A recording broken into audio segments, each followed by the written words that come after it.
الدين والصلاة والسلام على أشرف الأنبياء والمرسلين نبينا محمد وعلى آله وصحبه ومن تبعهم بإحسان إلى يوم الدين أما بعد. قال الله تعالى في القرآن الكريم يا أيها الذين آمنوا اتقوا الله حق تقاته ولا تموتن إلا وأنتم مسلمون. Alhamdulillah, hadirin kaum muslimin wal hadirat kaum muslimat, para jamaah Masjid Ar-Rahman yang dirahmati Allah Ta'ala.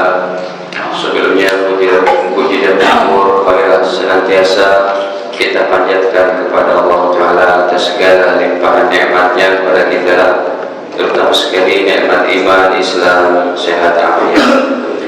Salawat beserta salam semoga senantiasa tercurahkan kepada Nabi mulia Nabi Muhammad sallallahu alaihi wasallam beserta keluarga, para sahabat dan juga kita umatnya, amin ya rabbal alamin. Hadirin, malam-malam ini kita sudah berada di penghujung daripada bulan Zulqa'dah. Bulan Zulqa'dah juga termasuk daripada bulan-bulan agung, bulan-bulan haram. Ini salah satunya Zulqa'dah, ya, yang mana Allah firmankan di dalam surat At-Taubah pada ayat ke-36, Inna iddatash syuhuri indallahi 12 syahran fi kitabillah. Sesungguhnya nama-nama bulan ada 12 yang sudah Allah ciptakan fi kitabillah, di dalam Al-Quran, dari Muharram, Safar, Rabiul Awal, Rabiul Akhir, Jumadil Awal, Jumadil Akhir, Rajab, Sya'ban, Ramadan, Syawal, Zulqa'dah, Zulhijjah. Yauma khalaqas samawati wal arda, sejak Allah ciptakan langit dan bumi. Minha, dari 12 bulan itu, arba'atun hurum, ada 4 bulan haram. 4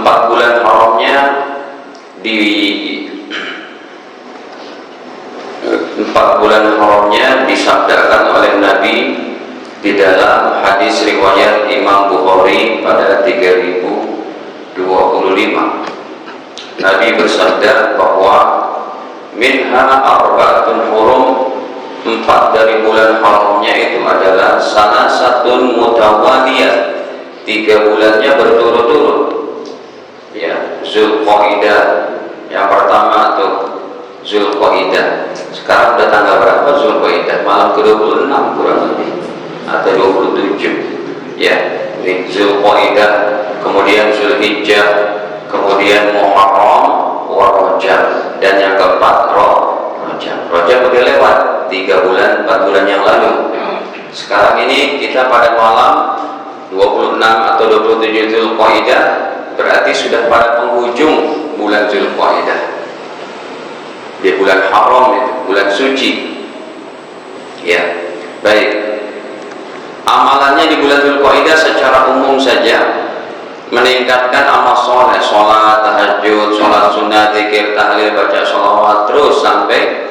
Yang kedua, amalannya adalah puasa sunnah Zulqa'dah.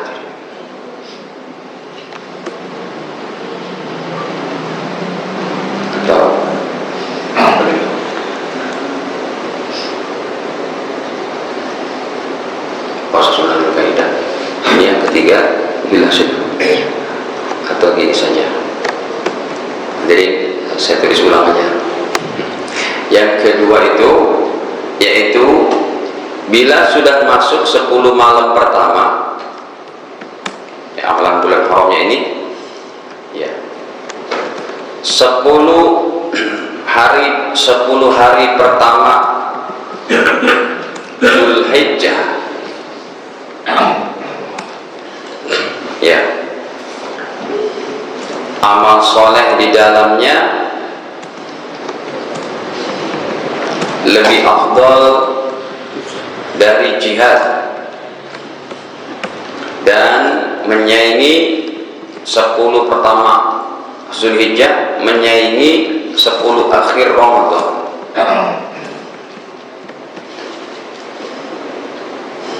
Insya Allah ini hari Sabtu, jadi momen pengajian kita pas banget untuk kita persiapkan ada apa 10 pertama Dzulhijjah.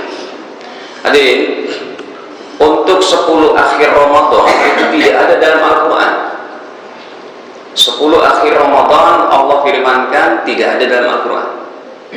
Kalau inna anzalna sih bukan 10 akhir Ramadan, itu hanya menunjukkan malam Lailatul Qadar. Kalau 10 akhirnya cuma ada dalam hadis.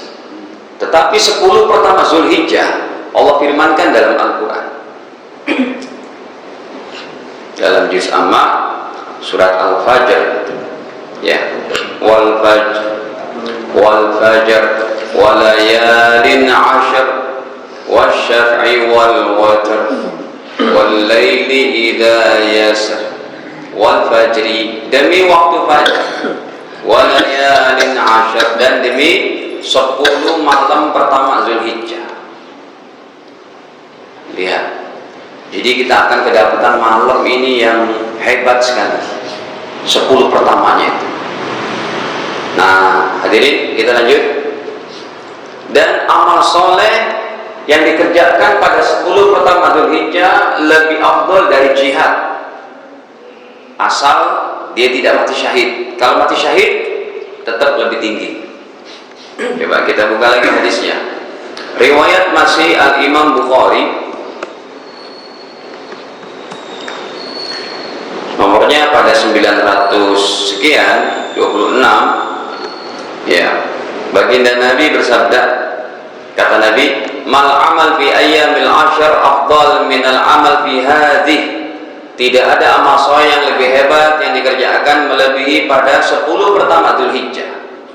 Qalu walal jihad. Para sahabat bertanya, sekalipun dengan berjihad ya Rasul?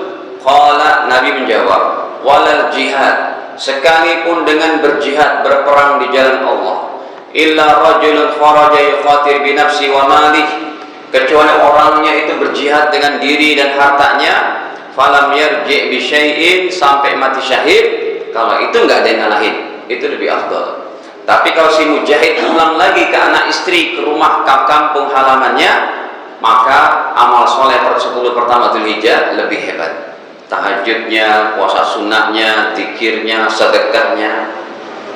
Baik, kita lanjut lagi Pak. Pembahasan masih banyak ini, saya singkat-singkat aja. Yang ketiga, puasa sunnah Dzulhijjah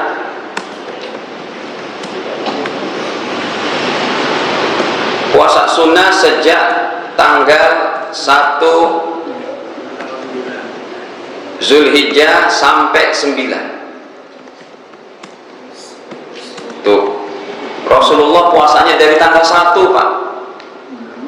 Nih, persiapkan nih, hari Sabtu deh tuh, ya, makan sahurnya disiapin tuh. Di situ ada kebuli enak tuh, ya, biar semangat puasa sunnahnya itu. Siapa ini yang dulu ngajak ke kebuli itu?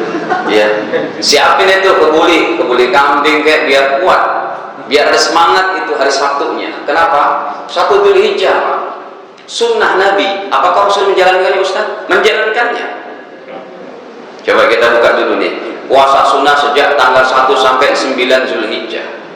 Oh, baru tahu saya Ustaz. Taunya cuma puasa apa tuh? Arafah aja tanggal 9. Kan tanggal 9-nya hari apa? Arafah. Jawabannya tidak, puasanya dari tanggal 1. Nih, sekarang hadisnya kita buka. Riwayat Imam Abu Dawud. Kalau tadi Bukhari, ini Abu Dawud. Ya, dari Bunda Aisyah dan istri-istri Nabi, mereka berkata pada 2439. Syekh Albani pun katakan sahih hadisnya. Ya, sahih. Baik, hadirin, dari sebagian istri Nabi Sallallahu Alaihi Wasallam, karena Rasulullah Sallallahu Alaihi Wasallam yasumu, adalah baginda Rasulullah SAW berpuasa tis'a Dzulhijjah, 9 hari Dzulhijjah, wa yauma Asyura, dan tanggal 10 Muharram, wa salasata ayyamin min kulli syahrin, awal Isnin minasyahr wal Khamis. Beliau juga puasa 3 hari tiap bulan, ya, yaitu awal Senin dan juga hari Kamisnya. Hadirin yang kita bahas, Rasul berpuasa yaitu Tis'a Dzulhijjah, 9 hari dari hari pertama. Kecuali bapak ibu yang punya hutang puasa. Kalau ibu atau istri atau anak kita yang perempuan masih punya hutang puasa qada Ramadan, niatnya puasa wajib qada. Jangan niat puasa sunnah. Pahala sunnahnya juga dapat itu. Baik. Nah, hadirin, karena ini hukumnya sunnah, jadi kita jelaskan lebih lanjut. Puasa dari tanggal 1 ini Anda boleh pilih. Pak Ustadz, yang abdulnya gimana? Abdulnya berurutan 1, 2, 3, 4, 5, 6, 7, 8, 9 Zulhijjah. Tiap hari itu sampai hari Arafah. Yang kedua, Pak Ustadz, saya boleh nggak selang-seling? Silakan. Nggak mau tiap hari berarti 1, 3, 5, 7, 9. Pak Ustadz, saya boleh nggak 1 sampai 1 dan 9? Boleh. Berarti tanggal 1 dan hari Arafah. Ada yang bilang lagi nih, Pak Ustadz boleh nggak? Namanya juga umat Pak, banyak yang bertanya. Ya biar antum tambah jelas juga. Hadirin, Ustadz saya boleh nggak puasanya 8 dan 9? Ini 8 yang disebut dengan hari apa? Yang ada pengajian, sekelompok pengajian mengatakan nggak ada dalil puasa tarwiyah. Mas, Rasul puasanya bukan cuma 8-9 dari tanggal 1. Jadi kalau ada orang puasanya 8-9 aja sah tidak? Sah tidak? Sah dong. Kan include di dalamnya itu 8 dan 9. Nah, 8-nya disebut hari tarwiyah, 9-nya hari Arafah. Gitu. Ya. Ada lagi itu satu orang, Pak Ustadz, saya tanggal 9 aja deh Ustadz, hari Arafah. Boleh tidak? Boleh. Datang lagi yang terakhir, Pak Ustadz, saya tidak puasa, boleh nggak? Saya tidak puasa, dosa tidak? Apakah saya tidak berpuasa pada tanggal itu berdosa? Jawabannya apa? Kenapa? Hukumnya sunnah. Jadi yang nggak puasa juga nggak apa-apa, apalagi ada yang puasa tanggal 9-nya, tanggal 8, hanya lebih afdol dari tanggal 1. Gitu. Dan ini nomor berapa? 3. Nomor 4. Ada yang ngeluh tuh. Atau muak. Jangan muak Pak, nanti yang ngomong jadi ngantuk juga. Karena itu bisa nyamber gitu. Nomor 4. Amalan bulan Zulhijjah, yaitu, nah ini jarang nih, bertakbir. Sejak kapan? 9. Mana pakai dalilnya? Tanggal 1. Bertakbir sejak tanggal 1 Zulhijjah tuh. Nih hadisnya nih, riwayat Imam Bukhari. Pokoknya kita pakai hadis aja Pak. Segini saya nyampein pakai hadis, saya masih dibilang Ustaz bid'ah. Dimana antum yang nggak pakai hadis tuh? Nih dari sahabat-sahabat ahli ilmu nih Pak, dari sahabat yang mengatakannya Abdullah bin Abbas, beliau berkata tentang Abu Hurairah pakar hadis, Abdullah bin Umar pakar hadis, yang ngomong pakar hadis dan tafsir gitu. Cuma beliau lebih senior gitu kan. Nih kita buka hadisnya, riwayat Imam Bukhari itu. Tuh sudah ada tuh. Qala Ibnu Abbas, ya ini sepupunya Nabi nih, Sayyidina Abdullah bin Abbas berkata, langsung aja to the point-nya, bahwa wa kana Ibnu Umar, kata beliau, adalah sahabat Abdullah bin Umar, wa Abu Hurairah, dan sahabat Abu Hurairah, ulama-ulama sahabat nih. Ketika Rasul sudah meninggal, mereka nih nanti yang menjadi pemimpin umat Islam di Madinah. Ya, wa kana Ibnu Umar wa Abu Hurairah yakhrujan, mereka pergi ila suq, ke pasar, fi ayyamil ashr, pada 10 pertama Dzulhijjah dari tanggal 1, yukabbiron, bertakbir. Jadi Bapak Ibu, dengan dalil ini besok nih Anda ke kantor, Anda di toko, baca di pelan-pelan itu sambil ngelipetin pakaian tuh di toko. Allahu Akbar, Allahu Akbar. Ibu-ibu nih sambil belanja mau beli ikan pagi-pagi. Allahu Akbar. Tukang ikannya nanya, kenapa sih Bu? Makanya ngaji di Ar-Rahmah. Jadi sunnah nih Pak. Lihat lagi, kata Imam Bukhari, wa yukabbirun nas bi takbirihima, dan sahabat-sahabat yang lain ikut bertakbir dengan takbir kedua guru besar umat Islam ini. Takbir ini seperti biasa, dikeraskan suaranya, lagi ngojek kayak lagi nyetir mobil kayak Allah. Mulai dari satu tuh, Allahu Akbar, Allahu Akbar, Allahu Akbar, la ilaha illallah, Allah, gitu terus. Kecuali nanti pas hari udah masuk malam takbiran atau dari subuhnya, nah imam tuh habis sholat baru diikuti sama jamaah sampai tanggal 13 sholat asar. Tuh ya, udah 4. Yang 5, yang kelima adalah amalannya hadirin haji dan umroh. Nah ini agak penting nih, bukan agak penting, ini memerlukan waktu yang banyak untuk bahas ini. Hadirin, termasuk amalan haji dan umroh ada pada 10 pertama Dzulhijjah ini. Ya ditambah dikit lah sama hari tasyriknya. Intinya di bulan Dzulhijjah. Ya. Hadirin, apa syarat daripada haji? Syarat haji dalam ilmu fikih itu adalah orangnya muslim, baligh. Jadi kalau anak kita udah haji umur 12 tahun, nanti haji lagi kalau dia udah punya duit. Ya, pakai duit sendiri gitu. Karena hajinya yang belum usia balik itu belum dikatakan haji wajib, tapi haji sunnah. Anak kita yang udah ikut umroh tuh, umur 10, ya umur 7 kita bawa umroh, belum balik, nanti wajib umroh kalau udah ada rezeki lagi. Balik, kemudian berakal, kemudian merdeka, bukan budak. Yang kelima mampu. Nah, kita kan biasanya pemahamannya cuma mampu aja tuh. Kategori mampu seperti apa? Memang Allah yang firmankan dalam Ali Imran 97 deh, ya. Allah berfirman itu dari apa? Dari pertanyaannya saja, walillahi 'alan nasi hajjul baiti man istata'a ilaihi sabila wa man kafara fa innallaha ghaniyun 'anil 'alamin. Walillahi 'alan nas, dan kewajiban manusia kepada Allah hajjul baiti, berhaji ke Baitullah, man istata'a ilaihi sabila, bagi orang yang mampu. Nih kategori mampunya nih Bapak Ibu kita perhatiin. Siapa yang disebut dengan orang mampu berhaji? Mampu ini biasanya pemikiran kita langsung tertuju kepada apa?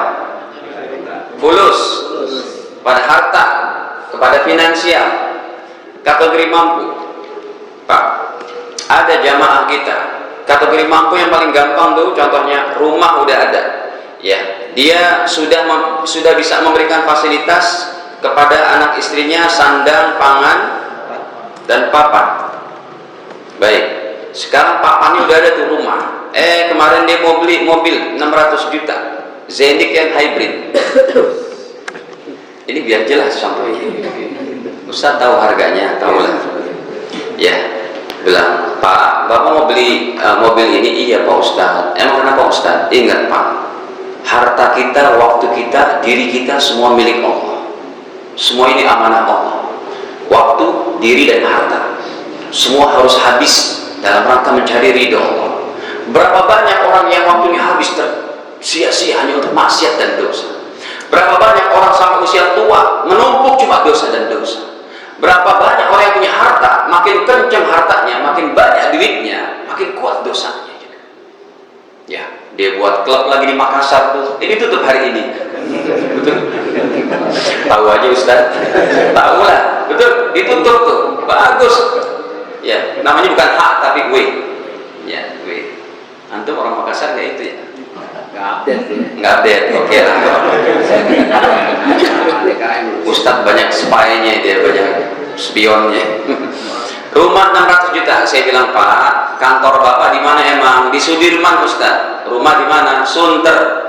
Dari Sunter ke Sudirman emang mesti pakai yang kendaraan 600 juta, sementara hak Allah Anda tidak berikan. Dan yang namanya mati tidak memerlukan sebab-sebab kematian. Orang mati bisa mati lagi masak, lagi berdiri, lagi joget-joget, betul? Ada orang lagi joget-joget meninggal, ada orang lagi olahraga, seperti artis Haji Mas Said, mantannya si Sonda itu, kan meninggal habis apa? Olahraga. Ustadz Uje Bukhari, ya, orang lagi sehat afiat, beliau nggak tahu tuh 15 menit ke depan sudah berhadapan dengan Allah, kecelakaan depan mall Pondok Indah. Umur kita nggak tahu. Kalau Anda meninggal dalam keadaan rumah udah ada, duit 600 hanya dibelikan hybrid Zenith, apa nanti Anda akan jawab di hadapan Allah? Anda sudah mampu nih. Oke, kalau gitu gimana Ustaz? Nih, saya berikan solusi. Mobil nggak usah dibelikan 600, 200 juta aja. Tapi saya suka Innova, ada 2014. 2014 oke lah kalau kelamaan. Anda saya mau belikan yang apa? Yang 2018 ya. Expander Ultimate dapat. 2018 cakep. Kan saya pakai itu juga. Ya, sekarang aja lagi pakai yang putih nih. Mas siapa yang nganter tuh? Mas Baktiar itu. Sebelah cakep. Ya, ada bluetoothnya, ada ininya, itunya, cakep saya katakan. Bisa. Orang saya pakai ke Jawa Timur bisa kok, apalagi cuma dari Sunter ke kantor gitu doang, nggak mobile kayak kita nih. Kita kan mobile tuh ke Cikampek, Kerawang, BSD, Kebon Kacang pun nyangkut pula kan gitu. Nah, jadi pakai 200 juta, berarti sisa berapa? 400 juta, tanda kesungguhan kita beribadah kepada Allah. Daftar yang pertama pakai reguler, nggak apa-apa. Reguler daftarnya berapa? 25 juta, betul? Sama istri kali 2, berapa jadinya? 50. Sisa duit berapa? Masih banyak itu. 350 silakan Anda saving, ya, ataupun beli emas. Tapi ini waiting listnya cukup memakan waktu ini. Waiting listnya kapan nih? 20 tahun. WL, nggak apa-apa. Nggak apa-apa, ya. Nanti 350 juta saving atau beli emas. Emas 20 tahun ke depan nggak pernah rugi emas. Itu janji Rasul. Paling nggak harganya apa? Stabil. Baik. Nah, kalau dalam waktu 20 tahun Anda tidak ada umur, di hadapan Allah Anda sudah dihitung berhaji karena sudah daftar. Makanya nggak benar tuh Pak. Saya ketemu sama orang-orang kaya itu, ya, mobilnya BMW, mobilnya Porsche, macam-macam. Pak, Bapak belum haji. Ustadz, saya belum dipanggil sama Allah. Nyalain Allah. Daftar udah belum? Belum Ustadz. Daftar dulu. Kalau Anda udah usah daftar, ternyata memang nggak jadi berangkat, itu baru daftar aja enggak, menunjukkan tanda keseriusan daftar. Pergi haji bukannya Anda mau kayak kita ke Istiqlal. Saya mau ke Istiqlal langsung berangkat bisa. Pergi haji ada waiting list, ada daftarnya dulu. Termasuk pakai yang double VIP Furoda, daftar dulu. Emang bisa sekarang daftar Furoda besok langsung berangkat? Enggak lah, udah tutup. Kan gitu. Januari, daftarnya Januari. Nah, saving 20 tahun, waiting listnya, sumpamanya tidak ada umur, insya Allah di hadapan Allah sudah berhaji itu. Nanti tinggal hukumnya, boleh dihaji badalkan sama anak-anaknya. Yang kedua Anda pakai, tapi saya nggak bicara Furoda. Kalau Furoda kurang duitnya sama istri gitu ya. Nah, ini yang kedua adalah berangkat silakan pakai yang plus. Yang plus daftarnya itu 4.000 US dollar, 60 juta. 60 juta kali 2. Jadi berapa? 120. Sisa duitnya berapa? Cuma ini enak, waiting listnya cuma berapa tahun? 5 tahun. Ya, sisa duit berapa? 200. Betul nggak sih? 280. Nah, ini di saving deh tuh. Nanti pas udah waktunya tinggal penyempurnaan, tinggal apa pelunasan, dikumpulin lagi sampai 5 tahun ke depan. Selesai. Ini cuma gambaran aja Pak. Gambaran bahwa harta kita, diri kita, waktu kita semua harus habis mendapat ridho Allah, mencari ridho Allah. Saya khawatir nih kalau ada orang-orang, bahkan saya ngajar hadirin di samping rumah pejabat menteri itu, di komplek orang-orang yang kayak begitulah, ya, orang pengusaha ini saya ngajar, diundang. Tapi pas saya sampai, rumahnya itu rata-rata di sampingnya rumah Menteri Anu gitu ya. Kemudian dia di sini rumahnya di atas 500 meter persegi. Baik, sampai depan rumahnya saya telepon, Pak, betul rumahnya? Betul Ustaz, karena banyak mobil juga, tamu-tamu dia ikut pengajian. Dan itu saya lihat di depannya itu parkir dua, satu Santa Fe sama Innova Zenith ya, Santa Fe. Saya bilang ini pengusaha orang kaya, mobilnya sederhana banget. Itu kan mobil kayak gitu, mobil Ustaz juga. Saya bilang, ya udahlah. Mungkin pas kita masuk ke dalam, ternyata di dalamnya ada 200 meter untuk parkiran Ferrari Spider F90 2023, Porsche 2023, McLaren, kemudian Audi, kemudian saya bilang, bener emang akalnya pinter orang kaya ini. Yang ditampilin cuma Santa Fe sama apa? Zenith Innova. Udah, saya ngajar bla bla bla bla. Selesai tanya jawab, ada snack. Nah, risau saya kepada orang kaya ini. Saya bertanyanya nggak langsung, Bapak udah haji? Nggak begitu. Ngobrol sambil, Bapak Ibu dulu hajinya tahun berapa ya? Mereka jawab, belum haji Pak Ustaz. Nah, dari situ baru kita katakan, Bismillah Bapak Ibu. Dan Anda untuk berhaji ini nggak usah pakai yang model 2 begini. Orang duit numpuk di samping 60M. Itu saya bilang, Ibu Bapak, ini pajaknya setahun aja, Anda bisa pakai berangkat furoda itu. Hampir 600 juta itu pajaknya. Ya, Ferrari-nya itu tahun 2023 itu pajaknya 120 juta Pak. Tapi orangnya baik. Ya, Ustaz mau pakai aja. Nggak takut bawa kabur dia. Nah hadirin, udah gitu saya bilang, ayo Pak, Bismillah, Bapak dengan Ibu berangkat. Saya daftarin deh pakai yang furoda, pakai travel yang Bonafit, Maktur, Al-Amin, Safira, Makfiro, dan macam-macam. Atau yang main furoda resmi kisahnya, paling enggak 500 juta, dari 300 sampai 500 lah. Akhirnya dia berangkat, Alhamdulillah. Begitu Pak cara memahami hidup kita ini. Anak-anak Anda nih semuanya ada yang sukses, gaji sampai 100 juta, 200 juta, udah beli rumah, udah beli ini, sekarang masih usia 35 semuanya. Daftarin haji, jangan sampai enggak. Baik, nah hadirin, ini diantaranya amalan nomor berapa?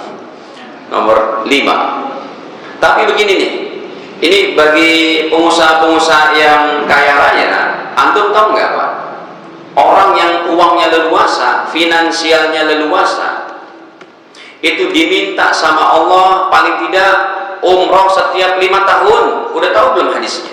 Kalau tidak, Anda dimarahin sama Allah itu. Nah, ini jarang nih hadisnya dibuka, coba saya buka nih. Agak jauh tapi ya sebentar. Saya klik dulu. Riwayatnya Imam Ibnu Hibban bahwa Allah berfirman, langsung nih Allah turun tangan. Kata Allah, Anda saya berikan rezeki, leluasa, badan sehat, udah 5 tahun. Nih ada kata-kata 5 tahunnya kata Allah. Ya. Makanya paling enggak tuh saya juga begitu Pak, paling enggak 5 tahun sekali berangkat umroh. Tapi kan kalau Ustadz gampang Pak. Ini aja kita mau berangkat haji ini. Ya. Sampai nolak-nolak tahun depan deh. Orang mau berangkat haji susah, kita mau nolak-nolak. Nah, tahun depan saya mesti capek, liver saya belum begitu sehat begitu kan. Ya Allah, dimudahkanlah. Nih lihat hadirin, riwayat Imam Ibnu Hibban, derajatnya hasan, nomor 3773. Ini bagi orang-orang yang selevel Haji Ade nih, Haji Doni gitu. Saya kenal cuma mereka berdua, Haji Maulana. Selevel antum nih jangan enggak berangkat 5 tahun sekali, paling tidak umroh. Karena kalau haji susah pakai kuota ya, ataupun biaya sangat mahal, paling tidak umroh nih lihat. Ya, anna Rasulullah sallallahu alaihi wasallam qala, sesungguhnya Nabi bersabda, qala Allah berfirman, berarti hadis qudsi. Apa firman Allah? Inna abdan, sesungguhnya ada seorang hamba, sahahtu lahu jismahu, saya kasih sehat badannya kata Allah. Wa wasa'tu alaihi fil ma'isyah, saya kasih leluasa rezekinya, duitnya, ma'isyahnya, penghidupannya, penghasilannya.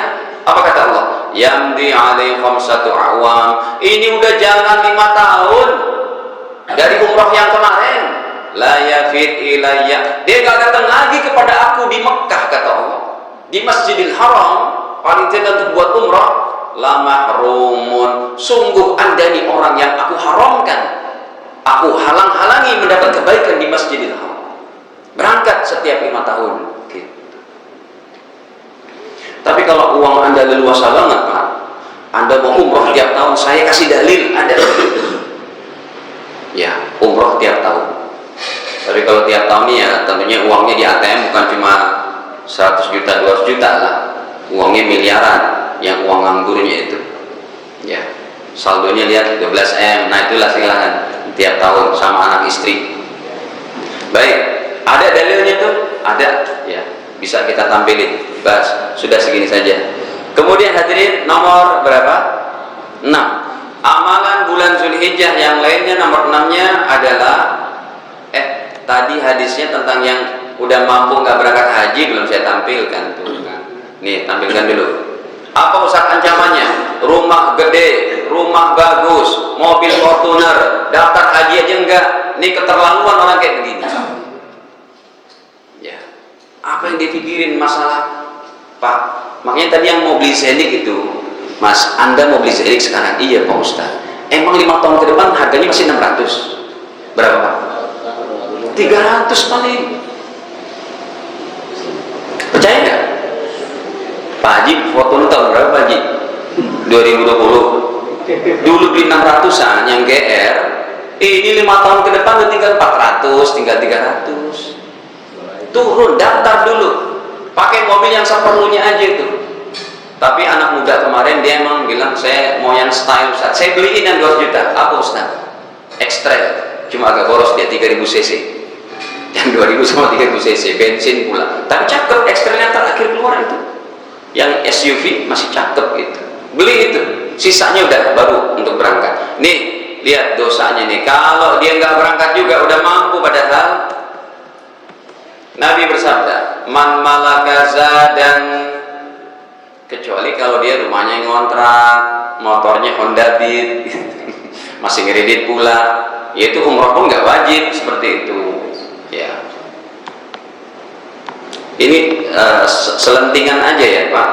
Kita nggak bicarakan detail. Kalau bicarakan detail haji, ya itu berarti nggak cukup 1 hari, itu poinnya sangat banyak. Ya, Nabi bersabda, "Man malakaza," dan siapa orangnya yang sudah memiliki bekal, warahilatan dan kendaraan, ya kan? Itu Rasul menyatakan begitu, bekal kendaraan, artinya dia mampu. Tuballighuhu ila baitillah, yang bisa membawa dirinya kepada Baitullah, ya, untuk berhaji kemana? Ke Baitullah. Walam yahujja, tapi dia nggak berangkat haji juga, kata Rasul. Fala alai ayyamut yahudiyan aw nasraniyan, awas ente matinya Yahudi Nasrani, kata Rasul, karena mengabaikan hukum kayak begini. Dan sekarang hadirin, amalan bulan Zulhijjah yang ke-6 adalah berkurban. Nah, kalau berkurban ini hukumnya memang ulama mayoritas katakan hukumnya sunnah muakkadah. Kalau ada nih yang mampu mobil bagus, rumah bagus, tapi nggak berkurban, emang sih nggak dimarahin sama Rasul dengan ancaman kayak tadi tuh, mati Yahudi Nasrani kan bahaya tuh Pak. Ya, enggak sih ancamannya neraka, enggak ada ancamannya laknat, tidak, karena dia hukumnya sunnah menurut pendapat mayoritas, kecuali jadi wajib kalau dinazarkan ataupun dijadikan sebuah untuk mayit. Nah ini coba nanti kita bahas selanjutnya. Hadirin, hukumnya sunnah muakkadah, tapi kalau Anda mampu rumah bagus, mobil bagus, 1 kambing aja 3.500.000 enggak berkorban, apa kata baginda? Coba kita lihat. Makanya kalau menurut Imam Hanafi wajib kurban itu berdasarkan hadis ini, tapi karena tidak ada ancaman nerakanya, ulama katakan dia sunnah. Qala Rasul sallallahu alaihi wasallam, baginda Nabi sallallahu alaihi wasallam bersabda, "Man kana lahu sa'atun," siapa yang memiliki keleluasaan rezeki, walam yudhi, tapi dia tidak berkorban, fala yaqrabanna musallana, enggak usah kamu dekat-dekat ikut sholat Idul Adha di tempat sholat kami, kata Rasul. Enggak usah ikut sholat di Ar-Rahmah. Dia bilang, ya udah aku sholat di Said Naum atau di Al-Khosyiin gitu, atau di Al-Ma'mur sana tuh. Kata Nabi, enggak boleh juga. Seakan-akan Rasul ingin katakan, Anda mampu tapi tidak berkurban, udah enggak usah ikut syiar umat Islam. Nah hadirin, coba kita lihat Ini dipahami baik-baik hadirin. Ya, dalam hukum fikihnya berkurban itu adalah satu kambing satu jiwa. Ya, satu kambing tidak boleh untuk sekeluarga. Ya, satu kambing untuk satu jiwa. Nanti yang satu jiwa ini niatin pahalanya untuk keluarga. Nah, begitu. Jadi niatnya gimana? Ya Allah, terima kurban ini dari saya, gitu. Satu orang dulu, suami dulu tuh, kepala keluarga sebutin dari saya dan keluarga. Ini baru sah. Tapi kalau dia bilang, ya Allah terima kurban ini dari keluarga saya 17 orang satu kambing, tidak sah. Contoh satu kambing yang tidak sah itu, ya, siswa kelas 4 ada 40 orang, gurunya minta patungan satu orang untuk belajar kurban 100.000 rupiah. Terkumpul berapa? 4 juta. 4 juta dapat kambing nggak? Oh bagus, ya bisa dapat domba tuh. Lalu pada hari H sang guru ini akhirnya menyembelih. Dia nggak nanya dulu sama ustaz, Allahu Akbar, Allahu Akbar, Allahu Akbar. Ya Allah terimalah kurban ini. Terima kurban dari 40 siswa, tidak sah. Mana bisa kambing patungan 40 orang? Ini contohnya nggak sah begini. Jadi jangan sebutin satu keluarga, tapi nama satu orang dulu, baru plus keluarga. Satu jiwa, baru untuk keluarga. Begitu, ya. Nah, ketika dia nyebutin, ya Allah terima kurban dari 40 siswa, tidak sah Pak Guru. Oh gitu Pak Ustadz, iya. Caranya gimana? Kasih satu jiwa dulu. Pak Guru udah pernah ini belum kurban? Udah, tahun kemarin. Ya udah, sekarang kasih aja ke ini, penjaga sekolah. Setiap sekolah ada penjaganya ya? Nah, atas nama penjaga sekolah. Besok disembelih itu, kita bilang, Pak, ini satu kambing patungan siswa kami untuk Bapak. Besok Bapak niatin, ya Allah terima kurban ini dari saya dan 40 siswa. Ini benar kalau begini, gitu ya. Kemudian hadirin, kurban ini kalau pembagian daging kurban, ya, pembagian daging kurban itu yang pertama, kalau kurban sunnah. Kurban sunnah itu yang pertama, pengurban boleh makan. Ya. Pengurban boleh makan dagingnya. Kemudian boleh kasih tetangga yang mampu. Ya, Kiai. Beri tetangga yang mampu. Nah, tetangga kita ada yang mampu nih, rumah bagus, mobil bagus, tapi tidak berkurban. Boleh diberikan kepada tetangga kita yang mampu itu, ya, yang orang Islam. Kemudian yang ketiga baru itu kepada para mustahik. Gitu. Ini contohnya nih Al-Qur'annya dalam surat Al-Hajj pada ayat ke 37.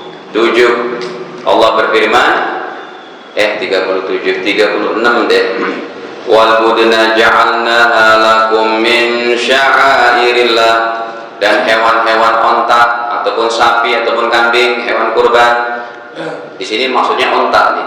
Ja'alnaha lakum min sya'airillah, kami jadikan untuk kalian semua dari syiar-syiar agama Allah.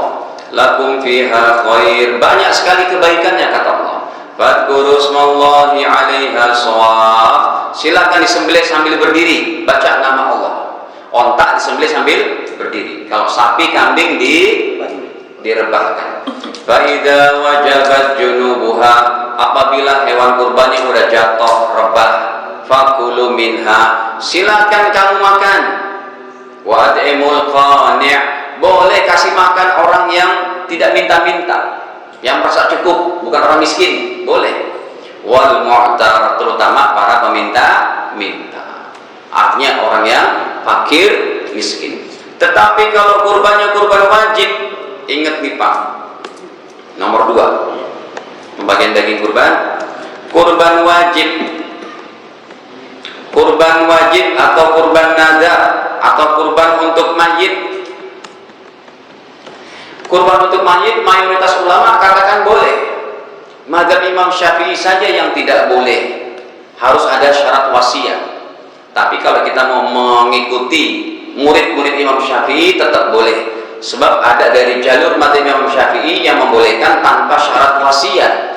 Orang tuanya meninggal nih, tidak pernah berwasiat dikurbankan apa, tiba-tiba anaknya jadi pengusaha, orang kaya, tiap tahun saya mau sembelih 1 kambing untuk ayah saya. Itu mayoritas ulama katakan tetap boleh. Ya, kalau kita mau ngikutin fatwa ya nggak usah pindah madhab. Kalau kita baca kitab-kitab Imam Syafi'i ataupun Syafi'iyah yang lebih dalam, ketemu, ya, ketemu. Namanya Imam Abdul Hasan Al-Ibadi. Beliau katakan tanpa syarat wasiat.